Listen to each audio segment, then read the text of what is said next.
जितने भी लोग इंडिया में 2027 में कोई भी टॉप बिजनेस स्कूल्स में एडमिशन लेना चाहते हैं तो उनके लिए one of the most important exam है कैट एग्ज़ाम। और आप लोगों को इसी साल कैट 2026 को अटेम्प्ट करना होगा। सो आज के इस वीडियो में मैं डिस्कस करने वाला हूँ कैट 2026 के बारे में।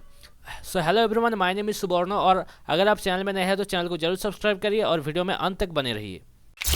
सबसे पहले हम लोग बात करते हैं कि आज के इस वीडियो में हम लोग क्या क्या डिस्कस करने वाले हैं। सबसे पहले हम लोग जानेंगे व्हाट इज कैट एग्जाम। उसके बाद हम लोग टाइप ऑफ एग्जाम के बारे में जानेंगे, इसका एलिजिबिलिटी क्राइटेरिया क्या है, और कैट 2026 का एग्जाम पैटर्न कैसा रहेगा वो भी हम लोग जानने वाले हैं, और इसका मार्किंग स्कीम कैसे होता है, देन आपका सिलेबस क्या है और किस तरह का सवाल पूछा जाता है, कैट का परसेंटाइल कैसे निकाला जाता है, और इसका एडमिशन प्रोसेस मतलब आप फाइनली एमबीए में एडमिशन कैसे लेंगे। ये सारी चीज़ें हम लोग आज के इस वीडियो में जानने वाले हैं। इसके अलावा ये भी जानने वाले टॉप इंस्टीट्यूट्स जो कि कैट का स्कोर को एक्सेप्ट करता है वो कौन कौन सा इंस्टीट्यूट्स है। सबसे पहली बात, कैट एग्जाम क्या है। तो कैट एक एंट्रेंस एग्जाम है एमबीए के एडमिशन के लिए। अब ये क्या सारे कॉलेजेस एक्सेप्ट करते हैं? तो ऐसा नहीं है। तो 21 plus Indian institute of management जो आईआईएम्स है वो, और 100 से ज्यादा टॉप बिजनेस स्कूल्स इंडिया में इस कैट का एग्जाम को एक्सेप्ट करता है एमबीए एडमिशन के लिए। अब ये किस तरह का एग्जाम होता है? तो ये सीबीटी मोड टेस्ट होता है, मतलब कंप्यूटर बेस्ड एप्टीट्यूड टेस्ट। ठीक है। तो यहाँ पर आपको एक चीज का ध्यान रखना है कि ये ऑल्दो एमबीए में एडमिशन हो रहा है बट यहाँ पर कोई मैनेजमेंट या फिर बिजनेस रिलेटेड कोई भी सवाल नहीं पूछा जाता है। तो यहाँ पर आपका डिसीजन मेकिंग या फिर comprehension skill, analytical thinking, problem solving ability, ये सब चीजें टेस्ट किया जाता है। तो इसलिए इस जो एग्जाम होता है तो इसमें भारवाल ability, reading comprehension, logical reasoning, data interpretation और क्वांटिटेटिव एप्टीट्यूड, इन सब से सवाल पूछा जाता है। अब इसका एलिजिबिलिटी का बात करते हैं तो इसमें आपके पास एक बैचलर्स डिग्री होना चाहिए। तो बैचलर्स डिग्री कुछ भी हो सकता है, बीएससी भी हो सकता है, बीटेक हो सकता है, बीबीए हो सकता है, कुछ भी। मतलब एक आपके पास बीटेक, सॉरी, एक आपके पास बैचलर्स डिग्री होना चाहिए और बैचलर्स डिग्री में मिनिमम 50% मार्क्स होना चाहिए अगर आप जनरल, ईडब्ल्यूएस या फिर ओबीसी कैटेगरी से आते हैं। और अगर आप एससी या फिर एसटी कैटेगरी से आते हैं तो आपको मिनिमम 45% मार्क्स रखना है अपना बैचलर्स डिग्री में। उसके बाद आप ये मैं ऑलरेडी बता दिया, इंजीनियरिंग स्टूडेंट भी हो सकते हैं, science graduate, commerce graduate, arts graduate या फिर वर्किंग प्रोफेशनल, कोई भी हो सकता है। तो किसी भी इंसान जिसने बैचलर्स का कोर्स कंप्लीट कर लिया है या फिर वो फाइनल ईयर में अपियरिंग है तो वो इस एग्जाम को अटेम्प्ट कर सकता है। यहाँ आपको ध्यान रखना है कि अगर आप फाइनल ईयर में है किसी डिग्री का तो भी आप इस एग्जाम को लिख सकते हैं।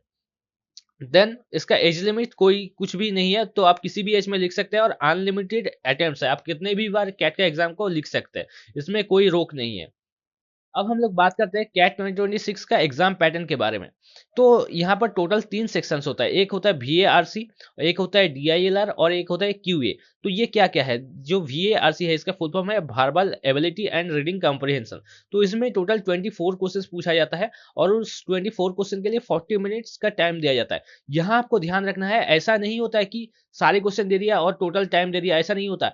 हर सेक्शन के लिए एक पर्टिकुलर टाइम होता है। जब आप वो सेक्शन कंप्लीट करेंगे तो फिर आप दूसरे सेक्शन में जाएंगे। मतलब 40 मिनट्स के लिए आपका फर्स्ट सेक्शन का जो विंडो वो ओपन रहेगा। आप जब 40 मिनट्स कंप्लीट हो जाएगा या फिर आपका वो सेक्शन कंप्लीट हो जाएगा तभी आप दूसरे सेक्शन में जा सकते हैं। तो ये चीज आपको ध्यान रखना है।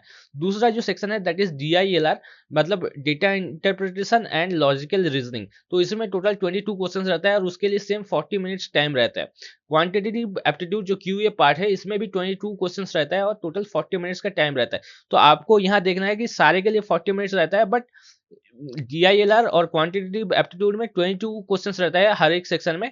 बट जो VARC है वहाँ सेम 40 मिनट्स के लिए 24 क्वेश्चंस रहता है। तो अगर आप देखेंगे टोटल कितना क्वेश्चन रहता है, 68 क्वेश्चन, और टोटल टाइम कितना रहता है, 120 मिनट। ठीक है। अब हम लोग आगे बढ़ते हैं। नेक्स्ट इसका मार्किंग स्कीम के बारे में जानते हैं। तो मार्किंग स्कीम में मैं बताता हूँ कि कुछ MCQ क्वेश्चन होता है और कुछ TITA क्वेश्चन होता है। तो MCQ क्वेश्चन मतलब ऑप्शन दिया रहेगा उसमें से कोई एक सही होगा। ठीक है। तो अगर आपने सही जवाब दिया तो आपको +3 मिलने वाला है और अगर आपने गलत जवाब दे दिया तो -1 होगा, नेगेटिव मार्किंग रहेगा। ठीक है। और जो TITA क्वेश्चन है मतलब टाइप इन द आंसर, मतलब आपको एक क्वेश्चन दिया रहेगा उसका कोई ऑप्शन नहीं होगा, बस ऐसे एक बॉक्स दिया रहेगा उसके अंदर आपको आंसर न्यूमेरिकल वैल्यू लिखना पड़ेगा। उसके लिए आपको एक वर्चुअल कीबोर्ड दिया जाएगा वहां क्वेश्चन के नीचे। तो आपको उस वर्चुअल कीबोर्ड के ऊपर क्लिक करके उसका जो आंसर है उसको यहाँ इनपुट देना है। तो इस तरह का जो सवाल है उसमें अगर आपने करेक्ट आंसर दिया तो +3 मिलेगा, और अगर रॉन्ग आंसर दिया तो 0 है। तो इसमें कोई नेगेटिव मार्किंग नहीं है। अब हम लोग एक-एक सेक्शन के बारे में बात करते हैं। जैसे वर्बल एबिलिटी एंड रीडिंग कम्प्रिहेंशन, इसमें किस तरीके का सवाल पूछा जाता है या फिर इसका सिलेबस क्या है? तो इसमें बेसिकली आपको रीडिंग कम्प्रिहेंशन पार्ट में मतलब कोई एक पैराग्राफ टाइप का कुछ दिया जाता है, फिर वहाँ से सवाल पूछा जाता है। अब वो जो पैराग्राफ दिया जाता है या फिर रीडिंग कम्प्रिहेंशन टॉपिक दिया जाता है, वो किस टॉपिक से रिलेटेड होता है? वो इकोनॉमिक्स से रिलेटेड हो सकता है या फिर business, science, then psychology, sociology, philosophy, history, इन सब से रिलेटेड कोई एक टॉपिक आपको दिया जाएगा। अब उस टॉपिक को पढ़ने के बाद आपको क्या करना है, मतलब आपको प्रॉब्लम सॉल्व करना है, क्वेश्चन का आंसर देना है। तो वहाँ किस तरह का सवाल पूछा जा सकता है? तो मोस्टली ये 4 तरह का सवाल पूछा जाता है। पैरा जंबल्स करना पड़ता है या फिर पैरा समरी, मतलब आपको पूरा पैराग्राफ पढ़ के उसका समरी कुछ 4 ऑप्शन दिया रहेगा या कुछ ऑप्शंस दिया रहेगा, मतलब उसमें से आपको करेक्ट आंसर को फाइंड करना है, ठीक है? देन आपको 4 सेंटेंस दिया रहेगा, फिर बोलेगा इसमें से ऑड कौन-सा है उसको निकालो। वो एक तरह का सवाल हो सकता है, या फिर सेंटेंस प्लेसमेंट, मतलब कौन-सा स्टार्टिंग सेंटेंस कौन-सा है ये आपको आइडेंटिफाई करना होता है। मतलब या फिर एंडिंग सेंटेंस, ये कुछ भी हो सकता है। मतलब ऐसे आपको कुछ ऑप्शंस दिया रहेगा, उसमें से आपको करेक्ट आंसर चूज़ करना पड़ेगा। तो ये आपका रीडिंग कम्प्रिहेंशन एंड वर्बल एबिलिटी वाला पार्ट में आता है। Next is data interpretation and logical reasoning.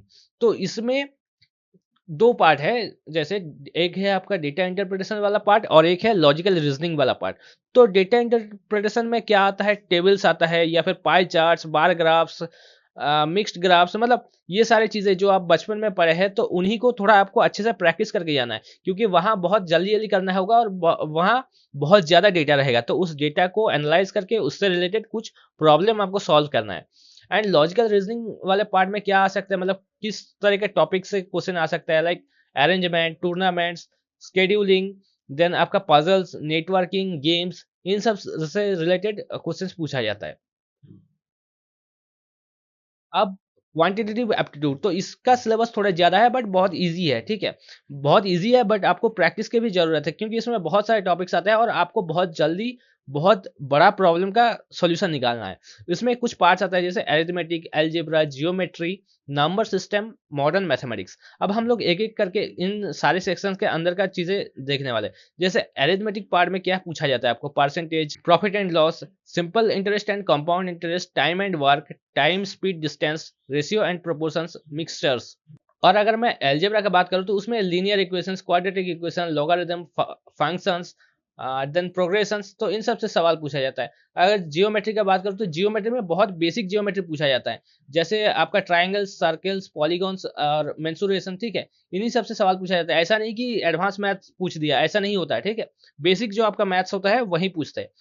Then आपका नंबर सिस्टम्स का अगर मैं बात करूँ तो इसमें भी 3 सेक्शंस आता है, फैक्टर्स, रिमाइंडर्स और डिविजिबिलिटी, तो इन तीनों से रिलेटेड क्वेश्चंस पूछा जाता है। एंड अगर मैं मॉडर्न मैथमेटिक्स का बात करूँ तो उसमें परम्यूटेशन, कॉम्बिनेशन, प्रोबेबिलिटी और सेट थ्योरी, ये 3 टॉपिक्स है। अब बात ये आता है कैट परसेंटाइल क्या होता है? ये लोगों को समझ नहीं आता। तो कैट परसेंटाइल का मतलब, आप जब पहले एग्ज़ाम देते हैं, पहले मैं बता देता हूँ कि 3 स्लॉट में एग्ज़ाम होता है, ठीक है? For example morning slot, then afternoon slot या इवनिंग स्लॉट, ऐसे कुछ भी हो सकता है, ठीक है? तो स्लॉट्स में एग्ज़ाम हुआ तो हर स्लॉट में तो अलग-अलग क्वेश्चन पेपर आया होगा, हर स्लॉट का जो क्वेश्चन पेपर का डिफ़िकल्टी लेवल है वो भी अलग होगा। तो इन सबको नॉर्मलाइज़ करने के लिए पहले जो आपका रॉ स्कोर होता है, मतलब रॉ स्कोर जो आपने आपका पेपर में आपको मार्क्स मिला है, वो है आपका रॉ स्कोर, ठीक है? अब उस रॉ स्कोर को नॉर्मलाइज़्ड किया जाता है, नॉर्मलाइज़्ड स्कोर में कन्वर्ट किया जाता है, ठीक है? उसके बाद वहाँ से परसेंटाइल में कन्वर्ट किया जाता है। अब परसेंटाइल का मतलब क्या है, वो मैं समझाता हूँ आपको। फॉर एग्ज़ाम्पल आपको आपका परसेंटाइल आया है 91 परसेंटाइल, ठीक है? तो इसका मतलब ये है कि आप इस एग्ज़ाम में, टोटल एग्ज़ाम में जितने भी स्टूडेंट्स बैठे थे, उनमें से 91% स्टूडेंट्स को आप पीछे, मतलब पीछे कर दिया है, ठीक है? आप टॉप 9% स्टूडेंट्स में से आते हैं, ठीक है? ऐसे सिमिलरली अगर मैं दूसरा एक एग्ज़ाम्पल ले लूँ, फॉर एग्ज़ाम्पल आपका परसेंटाइल आया है 97 परसेंटाइल, ठीक है? तो इसका मतलब आप टॉप 3% स्टूडेंट्स में से है। आपने 97% स्टूडेंट्स को पीछे फेंक दिया है, ठीक है? बैक साइड, मतलब आपके पीछे 97% स्टूडेंट्स हैं, आप टॉप 3% में आते हैं। तो ये परसेंटाइल का मतलब होता है। और इसी परसेंटाइल के हिसाब से आपका जो एडमिशन्स का कट ऑफ वगैरह आता है, और उसी हिसाब से आपको इंटरव्यू में जाना है और बाकी का आगे का प्रोसेस होने वाला है। अब हम लोग इसका कंप्लीट स्टेप्स देख लेते हैं, एडमिशन प्रोसेस कैसे कैसे काम करता है। तो सबसे पहले आपको कैट के लिए रजिस्टर करना पड़ेगा, उसके बाद आपको कैट का एग्ज़ाम के लिए अपीयर होना पड़ेगा। ये आपको शेड्यूल वगैरह मैं आगे दिखा दूँगा, तो उसके हिसाब से आपको जाना पड़ेगा। उसके बाद कैट का रिज़ल्ट आएगा, ठीक है? फिर आपको check overall and selection percentiles, ठीक है? मतलब हर एक आईआईएम या फिर बिज़नेस स्कूल्स अपना-अपना कट ऑफ निकालता है कि हम इतने तक लोगों को बुलाना चाहते हैं। अब यहाँ पर ही आपका सिलेक्शन नहीं हो जाता है। और एक बात मैं आपको यहाँ मेंशन कर देता हूँ, कुछ आईआईएम्स होता है जिनका जब आप कैट का फॉर्म फिल करते हैं तभी वो एक चेक बॉक्स में पूछ लेता है कि आप इस पर्टिकुलर आईआईएम के लिए अपीयर होना चाहते हैं या नहीं। तो वहाँ पर अगर आपने चेक बॉक्स में क्लिक कर दिया तो डायरेक्टली आपका मतलब एप्लीकेशन फॉर्म चला जाता है उनके पास। बट अगर आप अगर वो इंस्टीट्यूट ऐसे नहीं मांग रहा है कैट के जो एप्लीकेशन फॉर्म में, तो आपको अलग से उस इंस्टीट्यूट पे एप्लीकेशन भरना पड़ेगा कैट का रिजल्ट आने के बाद, ठीक है? तो आपने क्या किया, apply to IIMs CAT accepting business schools, ठीक है? इन सब जगह में आपको अलग से एप्लीकेशन फॉर्म भरना पड़ेगा जहाँ पर आपने नहीं भरा था कैट के एप्लीकेशन फॉर्म भरते वक्त, ठीक है? तो वहाँ पर एमबीए एडमिशन के लिए आपने फॉर्म भर दिया। उसके बाद वो इंस्टीट्यूट शॉर्टलिस्ट करेगा, ठीक है? उनका बहुत सारा क्राइटेरिया रहता है, जैसे CAT percentile, 10th marks, 12th marks, graduation का मार्क्स, वर्क एक्सपीरियंस, फिर एकेडमिक डाइवर्सिटी, जेंडर डाइवर्सिटी, इन सारी चीज़ें को ध्यान देके वो कुछ लोगों को शॉर्ट लिस्ट करते हैं। फिर वो अपना शॉर्ट लिस्ट का जो लिस्ट है उसको रिलीज़ करते हैं। उसके बाद आपको इंटरव्यू के लिए बुलाया जाता है, ठीक है? तो आपको कॉल आता है, वहाँ पर रिटन टेस्ट होता है या फिर ग्रुप डिस्कशन होता है, पर्सनल इंटरव्यू, इसमें से कोई एक या एक से ज़्यादा हो सकता है। तो अब इसका भी कुछ मार्क्स होता है, इन सारी चीज़ों का भी कुछ मार्क्स होता है। फिर आपका कैट का परसेंटेज होता है, इन सबको मिला के वो फाइनल जो मेरिट लिस्ट होता है उसको निकाला जाता है, ठीक है? यहाँ पर मैं लिख के रखा हूँ, ये PI score, academic profile, work experience, इन सबको मिला के वो अपना फाइनल मेरिट लिस्ट निकाल देता है। तो वहाँ से फिर आपको एडमिशन ऑफर लेटर मिलेगा, ठीक है? फिर आपका डॉक्यूमेंट वेरिफिकेशन होगा, उसके बाद आप फी पेमेंट करना पड़ेगा आपको, ठीक है? जो भी एमबीए कॉलेज का फी है तो वो आपको पे करना है। अ, उसके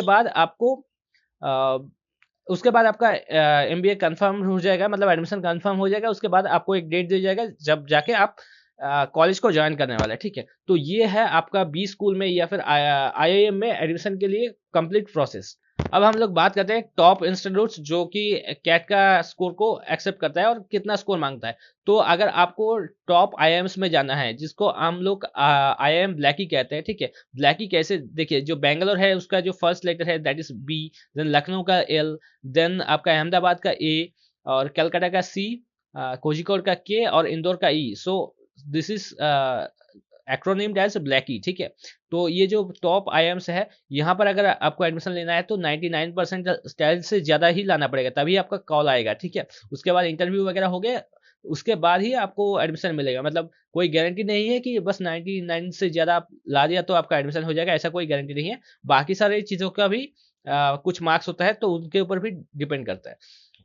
इसके अलावा अगर मैं कुछ और एलिट इंस्टीट्यूट्स का बात करूँ, नॉन आईआईएम्स जो होता है, जिनको 99 प्लस परसेंटाइल से कॉल आता है, so those are faculty of management studies, SP Jain institute of management and research, management development institutes, and IIM Mumbai, ठीक है? IIM Mumbai is also one of the top business schools in India, ठीक है? Next हम लोग बात करते हैं कि एक्सीलेंट एमबीए कॉलेजेस कौन कौन सा है जो कि 95 से लेकर 99 परसेंटाइल के बीच में कॉल करता है। So those are Indian institute of foreign trade, ठीक है? देन आपका department of management studies IIT Delhi, मतलब आईआईटी दिल्ली का जो एमबीए प्रोग्राम है उसमें आपको कॉल आता है। Then Shailesh J Mehta school of management, Vinod Gupta school of management, then department of management studies IIT Madras, and department of management studies IIT Roorkee. So mostly आपका जो आईआईटीज का जो एमबीए का कॉल वो 95 से 99 परसेंटाइल के बीच में आ जाता है, ठीक है? तो अगर आपको आईआईएम नहीं मिल रहा है तो भी आप आईआईटी के लिए ट्राई कर सकते हैं, ठीक है? अब 92 से लेके 98 परसेंटाइल के बीच में कौन-कौन सा आईआईएम्स का आपको कॉल आता है? So those are IIM Shillong, Trichy, Udaipur, Raipur, Ranchi, Kashipur, Rohtak, Visakhapatnam, Nagpur, Amritsar, Jammu, Bodh Gaya and Sambalpur, ठीक है? तो फाइनली ये है आपका कैट 2026 का कंप्लीटली जो टाइम टेबल है वो दिया है। तो कैट 2026 किसको लिखना है? जो 2027 में एडमिशन लेना चाहता है एमबीए प्रोग्राम में, ठीक है? एडमिशन इन एमबीए, ठीक है? तो ये लोग कैट 2026 लिखने वाला है। सो आप लोग कमेंट्स में बताइए आप में से कितने लोग इस साल कैट में अपेयर हो रहा है। So I hope you got the idea of CAT 2026 exam. अब आप कमेंट्स में बताएं कि आपका ड्रीम बिजनेस स्कूल कौन सा है। So thank you for watching, see you soon, bye bye.